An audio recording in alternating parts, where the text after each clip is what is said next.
It seems like only yesterday that Memories Pizza, the notorious Indiana pizzeria, raked in over $840,000 from bigots all around the world after saying they wouldn't cater a same-sex wedding. Now they're back in the news again for catering a gay wedding. They just didn't know it. Comedian Robin Treviño ordered 2 pizzas from the infamous pizzeria and served it to guests after renewing his vows with his partner at a comedy show, 50 States of Gay. Listen as we chat with Robin about the backlash he faced from both anti-gay and LGBT supporters for his stunt, being a gay dad to a beautiful baby girl, and exactly how do you define catering?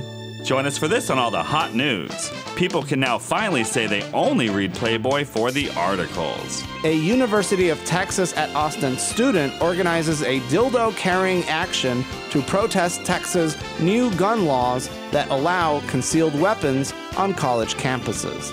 California bans SeaWorld from breeding captive killer whales. And Mexico's cooking with muses. I'm Fausto Fernos. I'm Mark Fillion. And this is Feast of Fun. Cooking with Drag Queens is a hit, with 2 more episodes to go, featuring the legendary Lady Bunny, who inspired the whole series with her 80s camp cooking video, Strawberry Shortcut, and everyone's favorite Russian mail-order bride from RuPaul's Drag Race, Katya Zamolodchikova. We are wrapping up Season 1, but because we know you're hungry for seconds, let the Season 2 Kickstarter commence.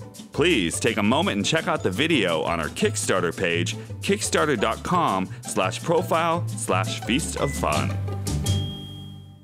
Our guest today is comedian Robin Treviño, who got into hot water for filming himself ordering a bunch of pizzas from the notorious anti-marriage equality Indiana pizzeria Memories Pizza for his same-sex wedding as part of a gay comedy show here in Chicago. Welcome to Feast of Fun. Oh, thank you. Thank you for having me. So you really stuck it to Memories Pizza, huh? I sure did. I ordered some pizzas from you, and it was delicious. I stuck it to them, and they didn't find out for like a week or so, it seems like. How was the pizza? Was it any good? Well, you know what? It didn't taste terrible. It looked terrible. Like when as soon as I left the pizza place, obviously I had to pull over. I bought a cooler with some ice the night before so that I could keep it fresh for all the guests. So you serve your guests at your wedding day-old pizza? Day-old pizza. Well, Okay. You really love your family. From the haters pizzeria. You know, they didn't pay that much to get into the show. You know what everybody was saying was like, at least it's not Domino's. That's true. So it looked terrible, It but looked tasted worse, okay? though. Like, I was sitting there in my trunk, and I was packing them into foil so that I could put them in the cooler, and just like, these already look like dried out, floppy messes of pizza. But then when we heated them up for the show, you know, I went out and did the opening number for the show, and then spent the rest of the time with my husband and my daughter in the other room, like in the offices of the theater, heating them up, and they still looked pretty terrible. But then when everyone went to eat them, they're like, you know, it's not the worst pizza I ever had. Well, that's the thing about pizza. It's like sex. No matter how bad it is, it's still pretty good. Exactly. It's still sauce, bread, and cheese. Now, let's set the stage here, because like you said they catered your wedding, but this was actually part of a show you did. Yes. The show we're doing with Gayco is called 50 States of Gay. And it's celebrating the Supreme Court decision, which allows same-sex marriage all over the country. And so each week we pick a state out of a hat and then spend a week, our 6 actors spend a week generating material that we perform to honor each individual state week to week. And so that week, obviously, it was me who picked it. I picked Indiana out of the hat. And then we each had a week to generate bits, comedy bits, scenes, songs, whatever, devoted specifically to Indiana. And so my mind immediately went to Memories Pizza. Because you remembered it. Because it was in my memories. Misty watered colored memories. Exactly. So my mind went there. My original thought was, I don't want to do Memories Pizza. That story is like 5 months old. If people even remember it, you know, I might not even get a laugh out of it. But people have been asking me and Jason if we were going to renew our vows, because we did get married.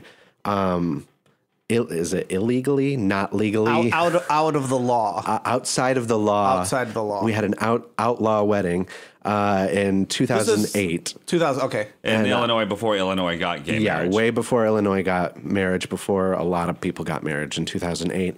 And that was just for our friends and family to celebrate. And then our sort of goal after that was just to, we'll go pick up pieces of paper or whatever. But ever since it became the law of the land, people were like, you should really do a vow renewal ceremony or your first technically legal ceremony, in the United States, because you've never had one. And this is what we fought for, was to be able to legally get married. And I've never honored that since it became legal. So we had the woman who signed our marriage certificates when we just went and picked one up in Iowa. We had her come into the show, and she actually was the one who officiated the ceremony for us. And just to be clear, marriage equality was what happened to Iowa many years before it happened to Chicago. To Illinois and nationwide. Correct. It happened in 2009. And that's when you did it. Yeah, I had a couple of straight friends who were getting married in Iowa, and I was standing up in their wedding. And I was like, hey, while we're here, I may as well, pick up a piece of paper down at City Hall. Why the hell not? Exactly. And so how did you get the idea to go get that pizza? And was your husband supportive? Yes, he thought it was. I had insomnia. I think it was a Sunday or Monday night, trying to come up with an idea for the Indiana show. And I'm like, I have to get this out of my head. Because I put those two together that, we never had a legal ceremony and the Memories Pizza story. And so I just sent an email to him while he was sleeping next to me. And I was just like, okay, I have this brilliant idea that I want to go to Indiana and get some pizzas, but I need you to come to the show. You have to bring our daughter. And so I sent him all this in an email, so I had to wait to get his answer till the next day. But obviously he was very enthusiastic about it. He thought it was very funny. And your husband says, maybe you married me for a little publicity. Well, as publicity comes with it. Well, you got some attention for it because after you screened it in the show, you filmed yourself going to Memories Pizza, and you posted it online to promote the show, right? Exactly, yeah. And that's where outrage happened, and people saying, how could you, Robin? I know, not just the conservatives, which, is something we expected, but a lot of the gay blogs had a lot of problems with it. They mostly they couldn't get past the fact that I spent money at this bigoted pizza place. How much money did you spend? It was $27.80. No, $27 no bucks. tips. You didn't tip? I did not tip. Was there a little tip jar? And she was like, here. Well, she didn't point to it, but it was right in front, and there was lots of cash just brimming over the edge of it. Was it really? Mm-hmm. What? Can you name some of the blogs that were really stupid about giving you hell for this? Well, the blogs themselves, the people that posted them were very kind, and they got the joke, and in their header they were like, but the comments were, the comments were out of control. So it wasn't like any bloggers or gay blogs were giving you hell for it. Well, not that I saw. They pick it apart a little bit too, because I pulled some of the comments. They said, well, they didn't cater it. They made 2 large pizzas for a takeout order, and this is stupid. I guess this guy needed a little PR. But you did it. You're an entertainer. Yeah. It was part of your show. Exactly. So you renewed your vows on stage in front of everybody, and then you served the Memories Pizza. Yes, exactly, and it was PR, it was to promote the show, and it was. I mean, the word catering has been the biggest subject of debate in these comment sections, and none of the bloggers, none of the NBC posted it. Perez Hilton posted it. All of these people posted the story, and none of them had a problem using the word cater. But in the comments, people have this huge problem with calling it a catering gig because they didn't show up with trays and burners and serve pizza with tongs to all the guests. But regardless, and what I say to my friends is, it doesn't matter what the meaning of the word catering is, because Crystal O'Connor at Memories Pizza, when she was on the news, never even used the word catering. She's the owner of the She's daughter. She's the owner's daughter, who became famous for her statement on the news. Exactly. She was the one that got. They interviewed the father too, but he was He was just talking about how we were born gay and stuff that had nothing to do with pizza. But Crystal, her pretty much her exact quote was, if a gay couple came in here asking for pizza for their wedding, I'd have to say no. And it was all very hypothetical, right? Exactly. It was like, it's not like this had ever actually happened to her. Exactly. Because does Memory Pizza cater anything, or do they just make pizza? Not that, you know what? I from being inside there, it does not seem like a place that caters. It's a very small, just little storefront pizza place. As a consequence of her statement on the news, she became sort of a national figure for this, sort of the way Kim Davis says. Yeah. But unlike Kim Davis, she didn't violate any laws. So someone was able to successfully create a GoFundMe page that raised $842,387. Exactly. Ding, ding.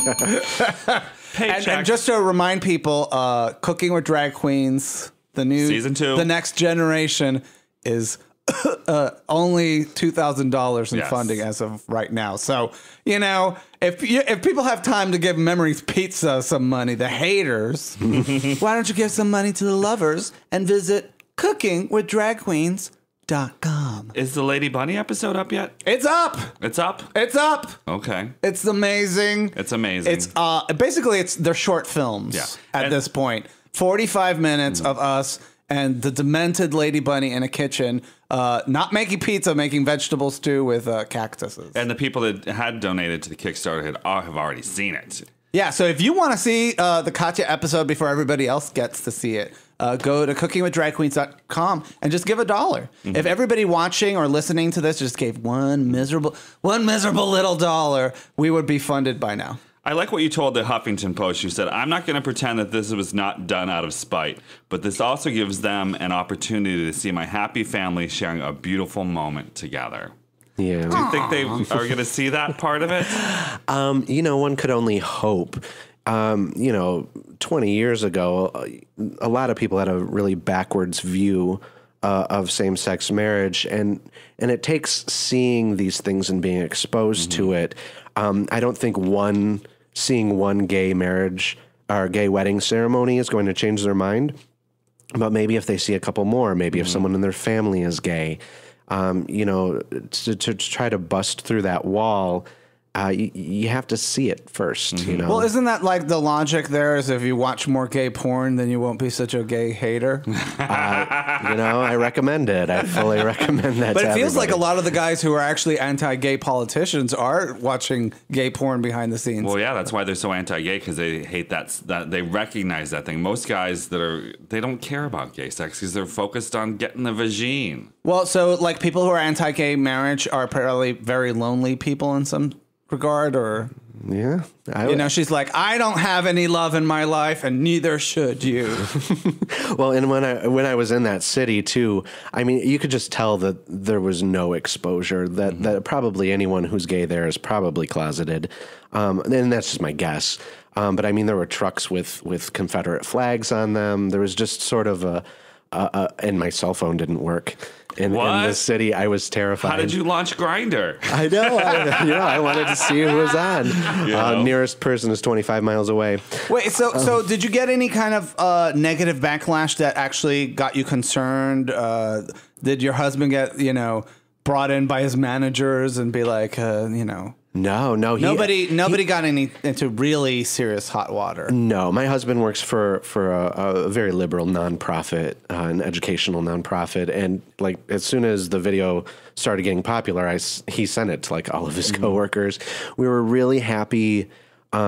At least the YouTube comments were vile. They were worse than any blogger comments. Are they coming from the gays or are they coming from the conservatives? I think those are mostly conservatives. Really? What were they saying? A lot of use of the F word and not the FCK like word. Like fuck you, but faggot? Yeah.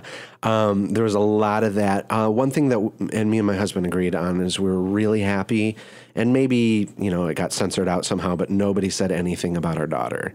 And that was really important to us. Even these vile, terrible conservatives that just wanted to rip us apart. Nobody said anything about Maybe her. they thought your daughter was like a fashion accessory. Maybe. They're like, She was wearing a rainbow tutu.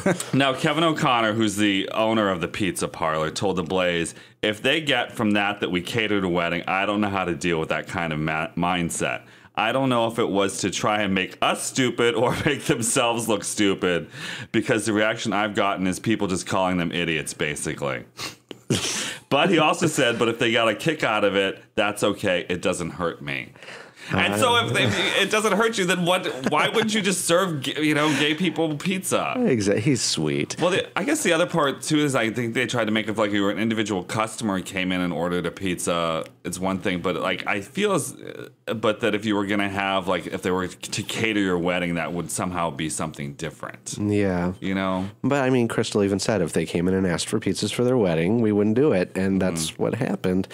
And it's. But you didn't tell him it was for the wedding. I didn't, but I mean that was the whole point. If I actually, my plan was to go in there because I said my cell phone didn't work there. I was planning to call in the order and then just go in and out, and on the way out the door, just be like, "Hey, you just catered my gay wedding." Oh, you were gonna call it in? I wanted to. I was gonna film myself calling it in because I'm a wimp. But I had I'm like you. I totally would have chickened out. Oh man, I would have made Fausto do it. Oh, I'd be happy to say that to them. Yeah, but I mean, there was this old biker couple in there that were just hero worshiping Crystal the whole time. There was a family in there where the dad looked kind of big and mean. But see, the thing about it is, yeah, actually, but you're still a public big and mean. figure, you're an entertainer, and an actor, a comedian, and so if any of these people punch you in the face, it's might as well they've given you $10,000. That's true. It's like you can imagine the GoFundMe you could have gotten if they had physically assaulted you just because you went in there and said, "Hey man, you just catered my wedding, and then we're gonna have sex on top of this pizza and make out." Give me some money. Yeah. And they would have been like, "Why you?" And then the bikers come up and punch you in the face, and you're like, they're not going to kill you. No, it would have been worth the punch. Yeah, and then you could sue them, and it'd be like amazing. Get that $842,000. Seriously.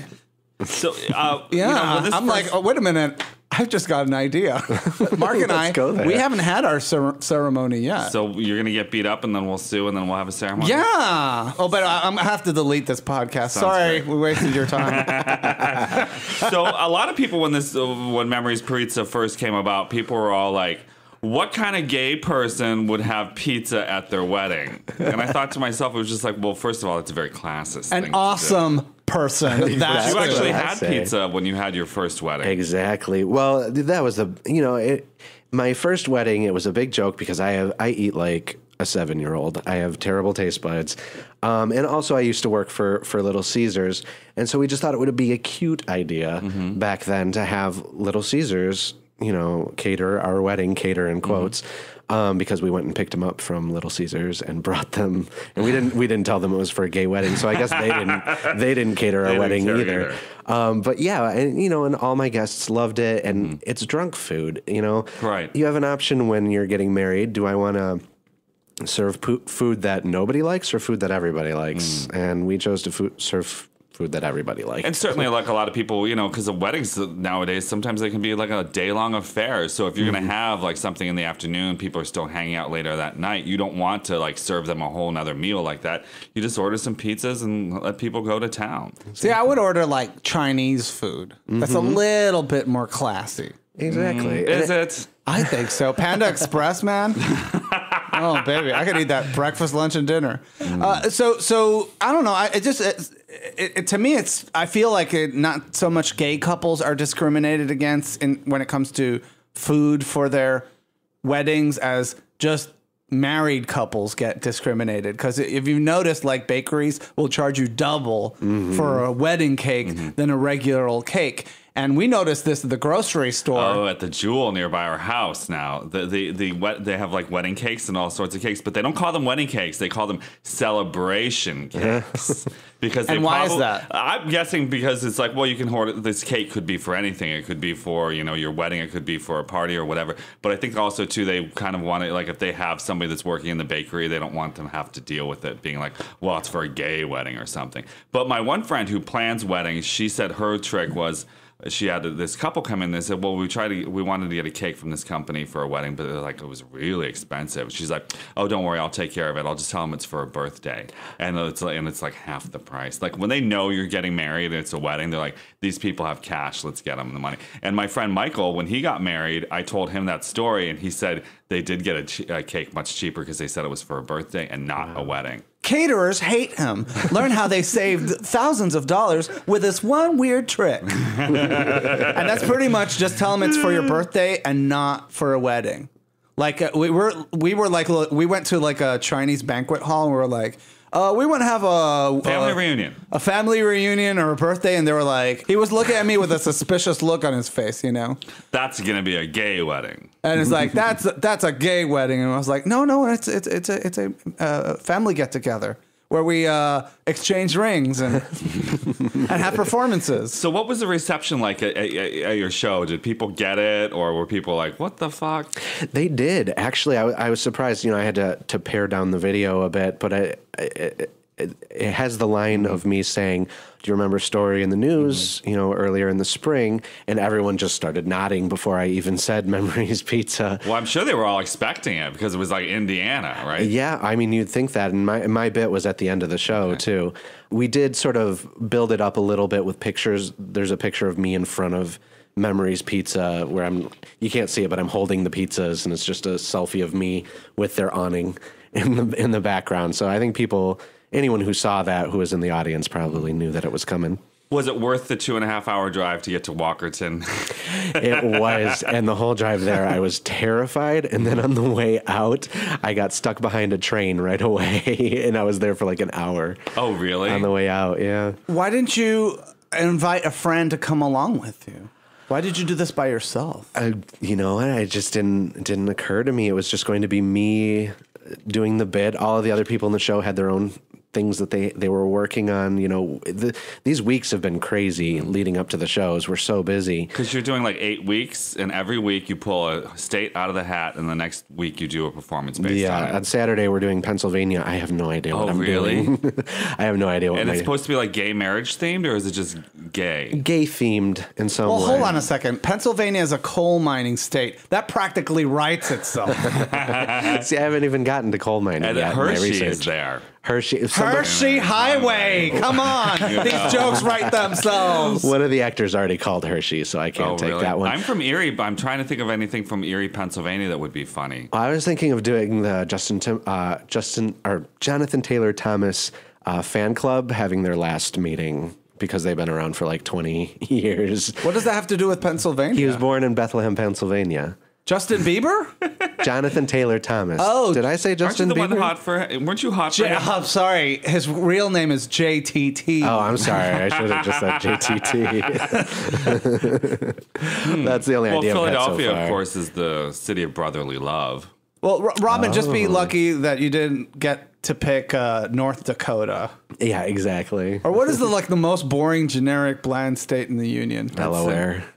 Delaware? I would say Delaware. I couldn't think I don't know anything about Delaware. Isn't that where you register your corporations? You could do something about corporate tax. Didn't Washington cross the Delaware or something? No, that's the Potomac. It'd be hilarious. Corporate tax comedy. But you know what? It won't be very funny, but you'll get great gigs speaking at corporate meetings. Amish. You do some Amish stuff. Yeah, I was thinking about Amish too, yeah. Churning the butter is like masturbating. Hello.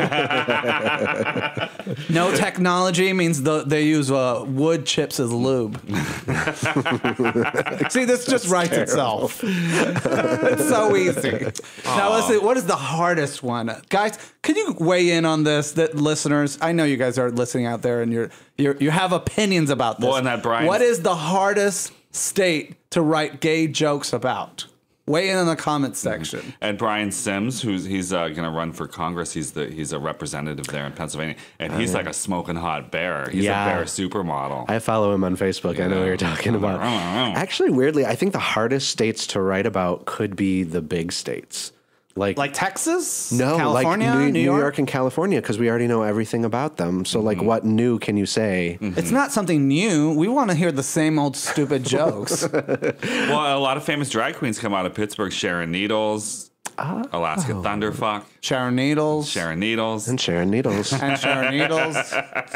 And it's, it's getting to be Halloween, so, Yeah. do something there. Yeah, it'd be spooky. So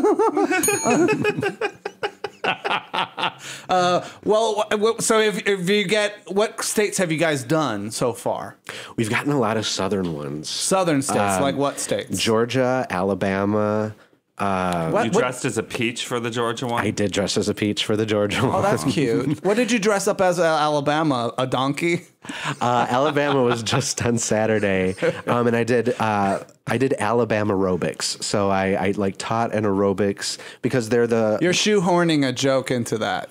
they're Alabama has nothing to do with aerobics. It doesn't, but they are one of the top 10 fattest states in the country. They have a 32% obesity rate.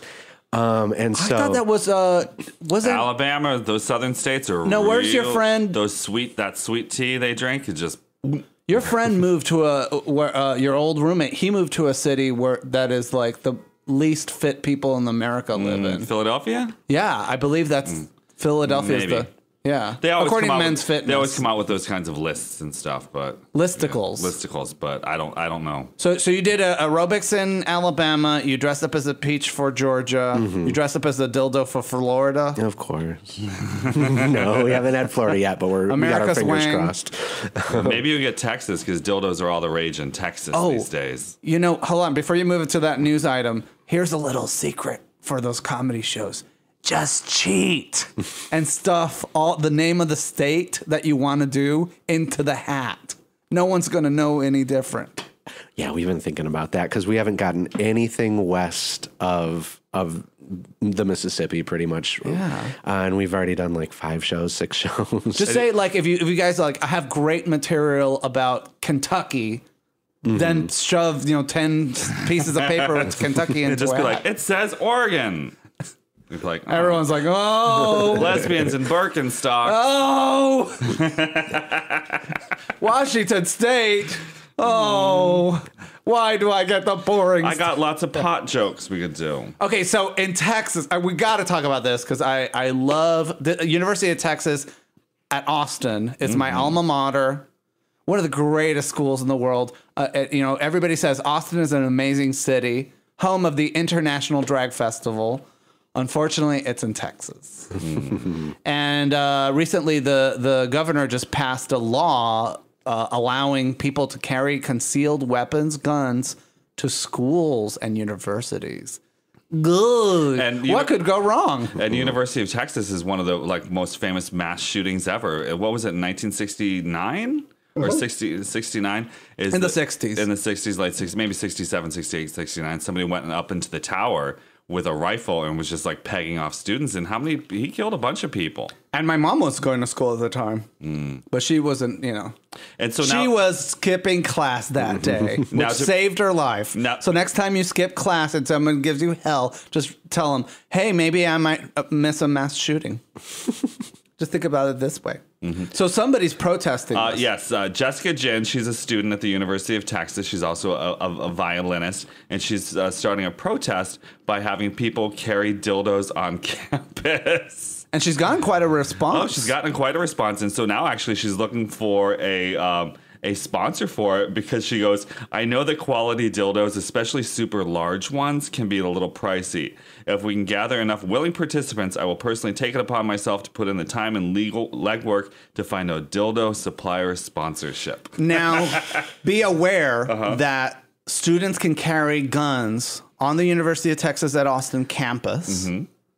No problems. But if they carry a dildo, even a concealed dildo, they could risk getting arrested, fined, and expelled from school. Why is that, I wonder? Because they have Texas has more laws regulating sex toys.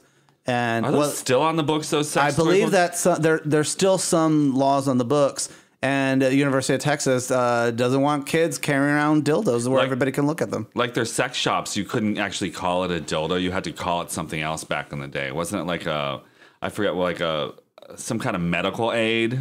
So you could like show people how you put a condom on or something. And just to point this out, Susan, right, is her name? Jessica, I'm sorry. Jessica, who's organizing this, I saw a photo of her, and she totally could be like, this could be like a sequel to Legally Blonde. Oh, yeah. You know, she's awesome. She's totally like sorority girl activist in your face. Super charming. I think she has a future in politics or in entertainment or media because she's one smart cookie, and you know, she probably might wind up getting expelled from UT because of this. For freedom of expression? Well, it's because there's laws that it makes it legal to carry a gun, but not to carry a dildo. And there's some pretty harsh consequences for carrying a dildo. And so she's pressing it upon her. I hope she has resources to fight this because she's going to have to. She's got a campus dildo carry Facebook page, so she's having an event for it. And 8,000 people say they are going. Oh, it wants me to invite your mother. I'll invite your mother to that. My mom lives in Austin. And, you know, the thing about a UT is like when the students get behind shit, they get behind it. When I was going to school there in 1989, I think, what is it? In my memory of events, it was a long time ago, but one of the fraternities killed one of the pledge members by putting him in a trunk, and he suffocated to death. And in that same year, there was a string of hazing rapes that happened on the campus. And so the students organized themselves to basically ask the University of Texas to not allow sororities or fraternities to be associated with school. And they came pretty close, and it actually forced a lot of those organizations to restructure or to disband altogether. So, you know, you go to a fraternity or sorority today, it's not like Revenge of the Nerds, you know. They're very, very different organizations than they used to be. They're still, you know, elitist organizations that allow rich kids to network with each other. So, you know, your rich son or rich daughter can marry other rich people, but it's a very different type of organization that what the notorious violent gangs basically they were in the 80s. And Austin is like a bastion of liberalism in Texas. But, you know, when I was going to college, those fraternities and sororities were more like gangs than they were, you know, elite networking organizations. So things have changed quite a bit. We were hanging outside of one fraternity on one of our trips recently because Fausto insisted that Janis Joplin lived in that building at one point in time. So he's like, it's here. I swear it's this building. And so some young guy came out and started talking to us. He was really hot. He was really hot. And then I think after about 5 or 10 minutes, he was just started getting this idea that, these guys might be gay guys.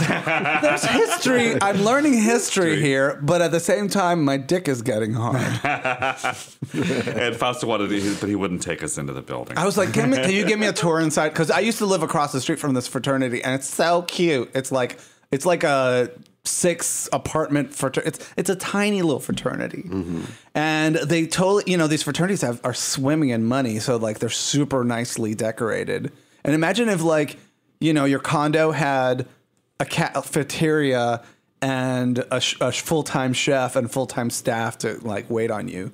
You know, and you're like, can I look inside your rich people's house, please? He's like, no, I got to practice lacrosse.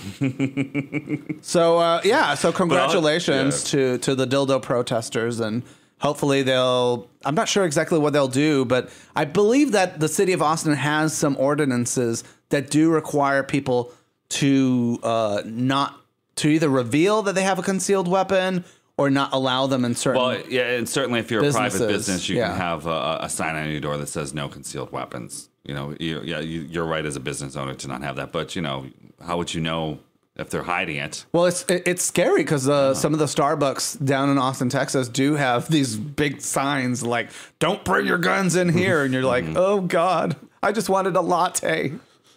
Because there's something, the whole the idea that guns don't kill people, that people kill people, but it's like, it makes it real easy to kill somebody if you have a gun. And some people say it actually, having a gun stimulates a certain part of somebody's mind that makes them want to kill. Well, and you could also just get a driver, you require a driver's license to drive a car. Mm-hmm. Why aren't you required a driver's license to have a gun? Yeah. I always like the expression, guns don't kill people, gun owners kill people. And people that steal guns, too. Yeah, those people who steal the guns are probably doing just as much harm.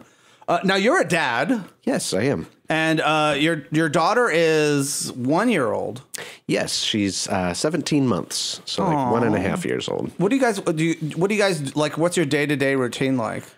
Well, I'm a stay-at-home dad. My husband works at his office 3 days a week, but he works from home 2 other days a week. So we're together a lot. We live in Edgewater. We wake up, make food, do parent stuff. Gay parent stuff. Gay parent stuff, like parade her around the neighborhood in cute outfits in the stroller. But you guys got your kid in an interesting way. Yeah. It was like, I've never really heard of somebody getting a child like this. Tell the audience how you guys conceived. Well, what we did is, and this has always actually been a plan that I've had, because actually in 2001, I worked for Fertility Centers of Illinois. And we did eventually use that group to help us with our surrogacy. What we did is we took my husband's sister's egg and fertilized it with my sperm in a petri dish. And then they took that embryo once it was fertilized, and my brother's wife, they live in Michigan, she decided to be the surrogate, and so they implanted the embryo in her, and she carried it. Carried my daughter in Michigan, where the laws are not so good. And then my daughter was born in Michigan. So I was actually already in Michigan when she was born, because I had to go there to be in court to get my name on the birth certificate, because the surrogate's married to my brother, so legally he would go on the birth certificate. And so I had to go to court, and that just happened to be the day that my daughter was born, a month early. And my husband, while she was in labor, had to drive 5 hours. Now, whose names are on the birth certificate? The original birth certificate, it was my name and my brother's wife's name, even though she's not related to our daughter. Because she carried my daughter, her name was on there as the mother, and then I was on there as the father, because we got a court order. And then when we came back to Illinois, my husband adopted her, did us like a co-parent, step-parent adoption. And then now he's on there, which I find interesting, because we have a birth certificate with both me and my husband's name on there. And your sister-in-law is not on that birth certificate at all? She's not on the birth certificate at all. You told us before we started recording that you used your husband's sister's egg, but she didn't want to carry the baby, or you guys thought you didn't want her, like... We thought it would be a good way to detach her, given that the baby would be biologically hers.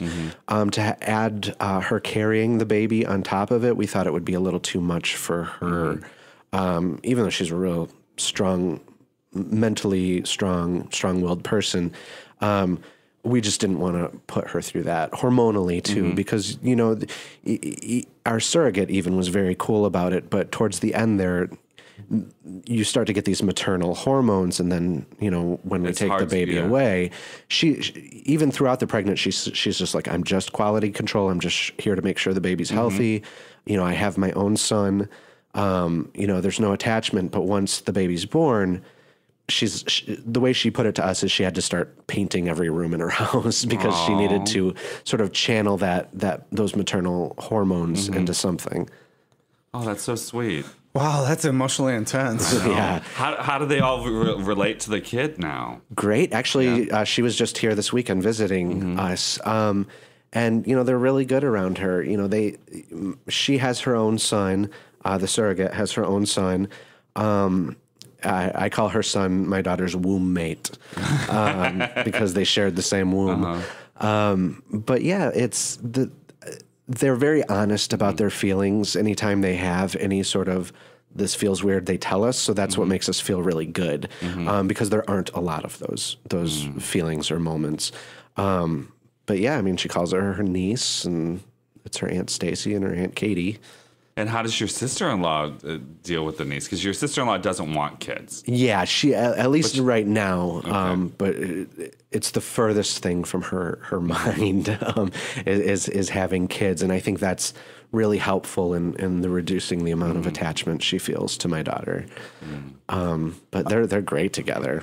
Well, here's the kids' TV show news. But a lot of people are very excited about this because there are a lot of people who listen to the show are fans of Adventure Time on the Cartoon Network. They're doing a spin-off show starting in November. Ooh. And I don't know if you guys noticed, but I guess a former Feast of Fun alumni, Cameron Esposito, does a voice for one of the characters. Yeah, I forget which one. Which Cloud one Princess or something. Unlike Adore Delano, who people actually put her voice onto one of the characters, Cameron Esposito's been regularly doing the voice for one of the characters. She's got a good voice for that kind of stuff. Yeah, it's really, cartoony. Unlike our sophisticated voices. Right. So remember last year when we talked about one of the members from Wu-Tang Clan, Andre Christbearer Johnson? This is just a warning here. This is intense shit. Well, okay, it's, I'll be honest. I have a Google alert for penis. So every now and then it's like pervert. Something comes along. That's pervert in journalism. Well, listen, you never know when things are going to happen around. Wait, you never know when a good penis story is going to go up or down. So he finally talked about what happened because last year he cut his member off and then jumped off a balcony. Trying to kill himself, basically. Trying to kill himself. And so he told Vice, in 2014 wasn't exactly my year. My life had descended into a fog of depression after being prevented from seeing my daughter by their mother, and I was feeling as if nothing was going right. Then, just as I thought my situation couldn't get any worse, it did in a dramatic way. I had been smoking weed and PCP one day, trying to blot out the misery of life with drugs, when I lost all contact with reality and took the somewhat insane step of cutting my questionable of cutting my own penis off and jumping from a balcony. Dark, destructive thoughts had been running through my head under the influence of the dust, and I just thought, fuck it. Maybe I'm better off without this thing so I can have any more kids. So I can't have any more kids, seeing as things are going so badly with the ones that I've already brought into the world. And so he goes on to talk about how he was just relentlessly hounded by the media for the past year. So Nancy Grace was calling him, "What is it like cutting off your penis? Did it hurt?" He's like, I'm sure he doesn't remember much if you're high on PCP and angel dust. Were they able to reattach it? Yeah, they reattached it. So they put it back on. So he can still have kids then. Well, that's what a lot of people do. It's they think that cutting off a guy's dick is going to keep him from having kids, and they're not understanding biology. It comes from your nuts. I know. You could also have a vasectomy. Well, that would work a little bit better. Vasectomy is an impractical science. Where do you even get PCP? You get it from the PCP store. In SeaWorld in California, they've banned, the state of California has banned SeaWorld from breeding captive killer whales. So SeaWorld, of course, in their infinite wisdom, they're like, well, we'll just breed them somewhere else and fly them in.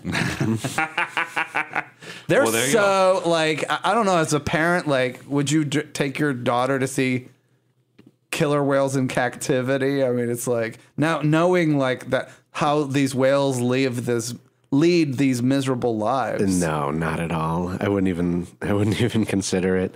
But as kids, we all went to SeaWorld. We went to SeaWorld and we loved it. We thought it was fantastic. But after seeing that documentary Blackfish and just seeing the miserable lives these poor creatures live and how it affects them, it's heartbreaking. Yeah, it was so exciting to sit in the front row and get all wet when the big whale splashed us. All right, maybe I will go. I don't know. It sounds like a lot of fun. No, as a kid, there was this low budget marine park that opened up in Puerto Rico, and they had this tank with sharks. And then my parents would thought it was really funny at me as a 4-year-old, they would put me in front of it and I'd be like terrified of these sharks. And they're like, look, it's a shark, Fausto. And I'm like, You were scared of the shark? yeah. Gee, I wonder why. I mean, it was a fucking giant, scary shark in this dark room, you know? It was terrifying. Yeah, I don't know. I'm not a fan of those marine parks. No? Like, I like the Shed Aquarium here in Chicago. I think that's nice. I think the SeaWorld by where I grew up is closed now. I don't think it made it. It was in Ohio. The one in Texas I hear is doing quite well, you know, but it is Texas. Mm-hmm. And we went to eat in the restaurant and it was weird like having fish. You're like, I hope this didn't come from one of the tanks. Somebody sent me an article that came out in July of this year, and it's called "Cooking with Mushas." What's a mushas? Mushas is Mexico's third gender. So in like the state of Oaxaca, we've reported on this before. They have like a musha parade, and they elect like the prettiest moosh there is. You are the most mooshable moosh there is. And so they describe themselves as a third gender. So they're not men, they're not women, they're something else, and they don't identify as trans. And they don't want to be identified as a woman. Like, they dress as women. They typically take roles in the family as women. They cook and they clean, or they're hairstylists, that kind of thing. But I just think it's kind of interesting that it's called Cooking with Mooshes, you know, much like our Cooking with Drag Queens. And it's like lots of these beautiful photos of them, you know, cooking over open fires and cooking up in these like beat up little pots with their chilies and everything. It's very beautiful. You know, they have a saying down there. They said that it's better to look good than to feel good. You moosh marvelous. Excellent, Billy Crystal. Thank you. Oh, but like they're you know, it's really just fantastic that it's that people are living this way, and that it's, you know, it's very accepted down there. Feast of Fun needs to go to Oaxaca and check out some of these mooshes. Yeah, man, it's like we could give Rick Bailiff a run for his money. And then, you know, the Chicago Tribune would be like, Mark and Fausto are like Rick Bailiffs, the gay Rick Bailiffs. And I would say, no, we're the openly gay Rick Bailiff. Because everybody rumors that Rick Bailiff is, you know, dabbling in the mole sauce in the kitchen, if you know what I'm saying. But I'm sure that there's probably a lot of women from Oaxaca who, you know, may be trans, and then they just end up living like women and don't really identify as a moosh. Like, this is like certainly a section of society. A cultural thing. Yeah. That's, you know, there's people in Mexico who like speak, you know, native Aztec languages and stuff like that. And it sounds all crazy because you're not used to it, you know? Oh, yeah. It's like, I actually in my entire life, living in Texas and being Latino myself and speaking Spanish, I've only met one person who actually spoke that old, I think, Aztec or Mayan language. And I was like, say something. And she's like, yeah. When I was in the Yucatan Peninsula, there was, you know, I talked to this one lady, or I tried to talk to her because she didn't speak English, and I asked her if she spoke Spanish. She's like, no, Maya. And Maya, so I couldn't speak to her really at all, you know. But it was interesting to see that. They do say that, was it the movie, I'm messing up my own joke, but that movie that came out, Apocalypto, was a very accurate film. Oh my God. So Playboy is no longer going to be showing like titties anymore. No more nudity. I guess it's up to me to reveal everything. Actually, as a kid, I mostly preferred Penthouse, because at least Penthouse, you at least every now and then could see a dick in it, or Hustler. Whereas, you know, Playboy was pretty dickless. I know. You know, it was mostly just, you know, titties and pussy, but never a dick. And why are they discontinuing their hardcore pornographic edge? Well, they're just saying because nowadays with the internet, you can just find hardcore porn anywhere you go. Like on the internet, it's just like one click away. And so they kind of want to differentiate themselves and still sell magazines. You know, at one point in time, they were selling like millions of magazines, like 5 million magazines. Their circulation. And now they're at about 800,000, they say. And so they think that, you know, it's restricted and you have to put it behind something. And so now they feel as like it'll be out there more. And most of their money really, well, not most of their, like 40% of their money these days comes from just branding their logo on things. So especially in China, they have a lot of products that they're selling with their logo on it. And so I think that they're maybe trying to clean up their image a little bit. But I don't think so. No? No, because the value of their logo is, kind of 1960s swinger, a little pornography and stuff. And if they kind of manage to erase that, then the appeal of their logo overseas might not be as strong.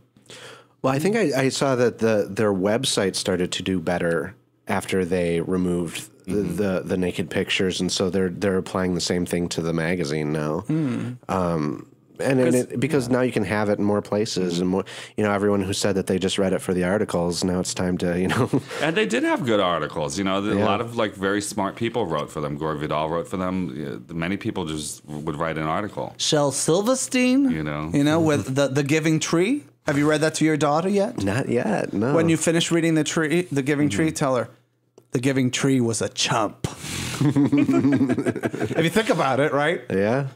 Right, because it's what's he left with now? He gave her everything, and he's a stump. But I think what kind of moral is that for a child? With this though, now it's like what they call a lifestyle brand, so you can live the Playboy lifestyle without having to look at a naked woman. Do we live the Playboy lifestyle? We live the penthouse lifestyle. At least that's we live the hustler lifestyle. That's what Meredith Ketchel said. You guys are living the penthouse dream. How exactly is like?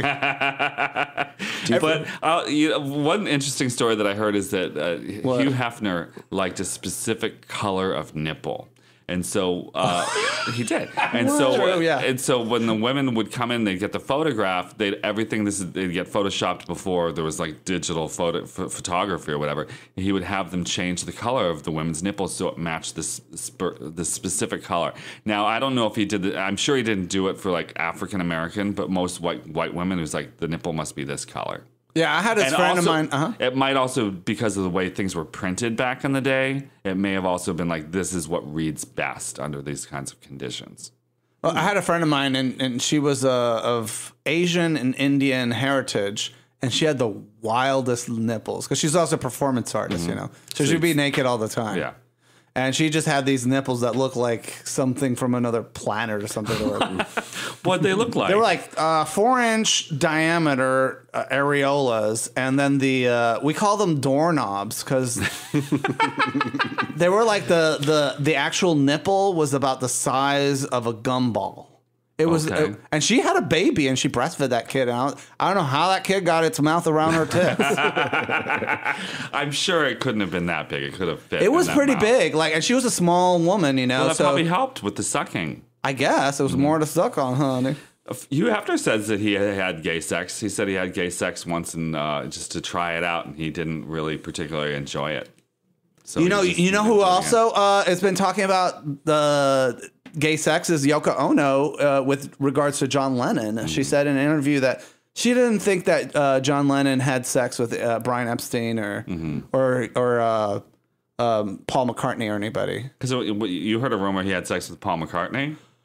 There's rumors that Stu, I'm not remember his full name, Stuart Cliff, I believe I'm not sure exactly his name, but there was a movie that explored the homoerotic rumors of John Lennon and several members of the Beatles and the people around the time. And certainly he was rumored to having sexual liaisons with many men in his youth. But Yoko says no. Yoko says, I don't think so. No, I don't think so. And she says also, too, in this article that she's still afraid of his killer. She's like, if he ever gets out, he's killed before, he could kill again. Do you think they're likely going to let Mark David Chapman out? I don't know.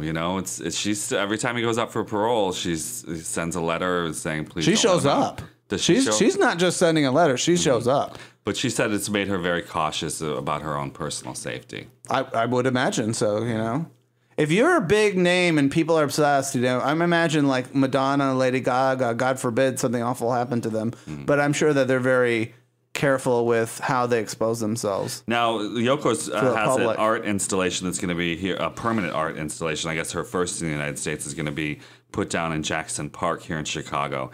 And that's where mostly black men from the South Side cruise for sex. So when you're trying to get your dick sucked, you're going to start hearing... Problem solved. Well, she says it like her installation. I think it's she wants the sky to kiss the earth and heal the earth at that spot. And I'm like, there's a lot. I don't know if it's kissing going on there, honey, but there's a little more than just kissing. Oh, there'll be a lot of sexual healing. That's for sure there. I want to remind folks that we can't do this podcast without your support. So if you're not a Plus member yet, consider signing up today at feastoffun.com/plus, because your contribution to this show is what makes this show happen. We also have fantastic t-shirts for sale on our website, feastoffun.com/store. Hey, and Cooking with Drag Queens, it's going to happen because you guys gave $1. Mm-hmm. Give us a holla. Give us $1. Pledge $1. You can pledge any amount because here's the thing. Some of you guys are like, it's not going to happen. It's not going to get there. And you can pledge any amount of money because you're not going to have to give it. It's when it fails, you'll be like, I believed in you guys. Oh, I'm so sorry. But if it succeeds, then you can say, I believed in you all along. CookingWithDragQueens.com. Yeah. Seriously, like there's been over 1 million views of the series since it started officially last year. And if everybody watching it just gave $1, CookingWithDragQueens.com, that's it. That would be done. We would ensure the future of the series indefinitely, in perpetuity. Mm-hmm. But unfortunately, I'm going to have to, sell potatoes on the side of the road or something. Is that what you call it now? Potatoes? There you go. Listen, honey, it's like sweet potatoes, blue potatoes, red potatoes, or yellow potatoes. They're all delicious, no matter what color they are. I don't know. Robin, is there anything else you want to tell us about your experience with Memories Pizza? No, it was a great memory. Oh, what kind of pizza did you wind up ordering? We got 2 larges. One was just cheese and, for our vegetarians. And one was pepperoni. So you had pepperoni pizza sitting in a cooler for 24 hours, and then you fed it to your friends and family. You cross your fingers, nobody died. I put it in a cooler for my drive back to Chicago. Then I put it in my freezer at home, froze them all, then put them back in the cooler and took them to the theater and microwaved them. Oh, you microwaved them? You didn't even, heat them up in an oven? Oh, there's no oven at Under the Gun Theater. Oh, my God. He was under the gun. What could you do? Well, you've never had microwave pizza before? In college? Oh, so depressing. Did you at least have cake or champagne? No. So hold on a second. That's why they all mad at you. I know. That's why the gays hate me. Because you fed them microwave pizza that'd been sitting in your freezer for a day. Yeah. Was there anybody that didn't say, I'm not eating that hateful pizza? No, they all clamored for it. We actually ran out. And they're like, I want to try the hate pizza. I want to try the hate pizza. Hate never tasted And that last shot in the YouTube video with me and my husband making out with the slice, at that point I thought it was completely gone. And there was that one slice was buried under all of the foil. And I'm like, I need this for a photo op. And so I took it and, Well, I just want to say for the record, I'm really proud that you guys did that. I think it's fantastic. And I love that you sort of made people's brains explode too, which is always a good thing. Yeah, thanks. Thank you so much for coming on the show. Thanks for having me. I appreciate it. Bye, everybody.